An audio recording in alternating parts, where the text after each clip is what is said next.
Usually when we hear the announcement of Triple G's opponents, there's a lot of critique, but instead the critique for you has been more the duration that it took to make the fight and not as you, the fighter. So do you echo the public's opinion that you are as tough as test to date, since you are a true middleweight? I would believe, and I think he's quoted before and said that this is definitely his toughest test to date. But it's all on paper, you know. You never know what happens in the middle of the ring once the bell actually rings. But I've tried my best not to get into all that things. I just wanted to make sure that the business side, the business aspect, was right before we stepped in the ring, because we risk our lives in this square ring for people's entertainment. We want to make sure that the people we're fighting for, you know, we get compensated accordingly. And that's really what it is, because before this fight actually got mandated, I called Triple G out and I said I wanted to fight him right after my last fight, and then weeks later it got mandated. So we always knew that this position and this opportunity would present itself, but we just wanted to make sure that everything else was right. Speaking back on the business aspect of it, you know, there was a big period that you were out of the ring. What was happening on the business side for you that kept you out of the ring during that time between your last fight and this fight? Well, boxing is a funny business, as you may know. You know, sometimes athletes and fighters are really not in control of the things that happens outside of the ring. That's why you have a team, and I'm so grateful for, you know, my team, Al Heyman and Keith Connolly and everyone who spoke in behalf of me to make sure that I was 100% happy with the terms before stepping into this ring. Because when you go into that ring, especially with a tough fight like this, you want to make sure that everything is right, you know, and that's any fight. You want to make sure you're compensated accordingly. You want to make sure that it fits you so you can have a mental state, a great mental state in camp and inside that square ring. I've seen, you know, whatever fighter sees, you know, you want to feel a guy out through his eyes. It's kind of really hard to describe to you that moment, but it was intense. And you know, there was no fear in my heart. There was no nervousness in my body. It was all just focus. And that stare down, whether it was 10 or 15 seconds, I seen everything and felt everything I needed to know as far as my mental state to, you know, take on and have a great camp and go into the fight prepared.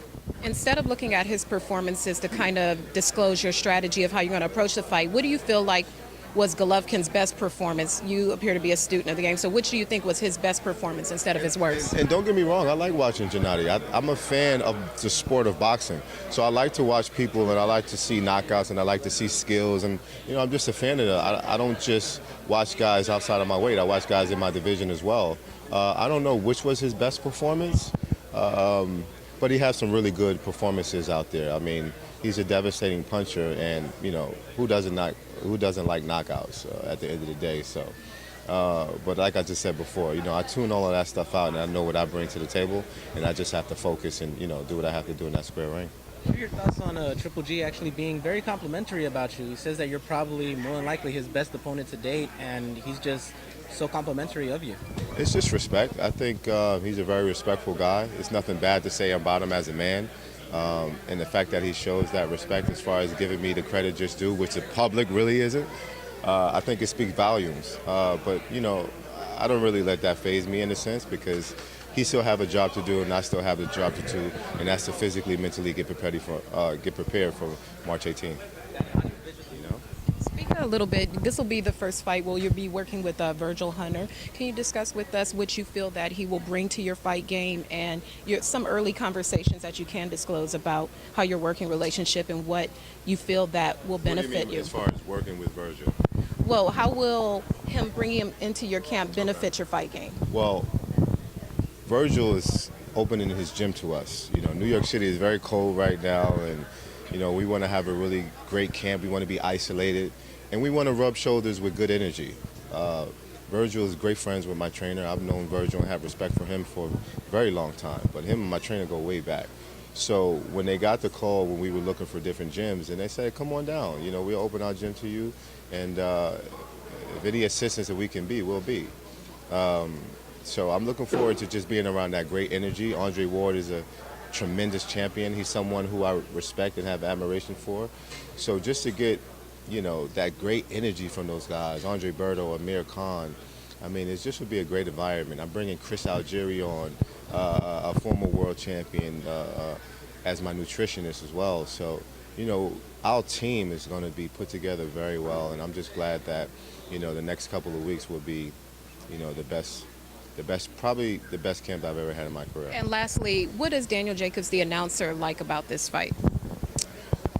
I'm a boxing fan, first and foremost. I love the sport of boxing. I love the fact that you have two fighters that are in their prime step up and fight each other. And the fact that it's going to be in the mecca of boxing, and the fact that it's going to be in New York City. I mean, you had Ali Frazier, you had Trinidad Hopkins, you had so many other different world-class great athletes perform in that building. And I'm just looking forward to being there and having such a masterful performance, because this is one of those things where if you love and boxing, you know what he brings to the table, you know what I bring to the table, this is a can't miss fight. This is probably one of the best fights that's going to be this year. We need to get Danny up there. It's intense. It's in his face.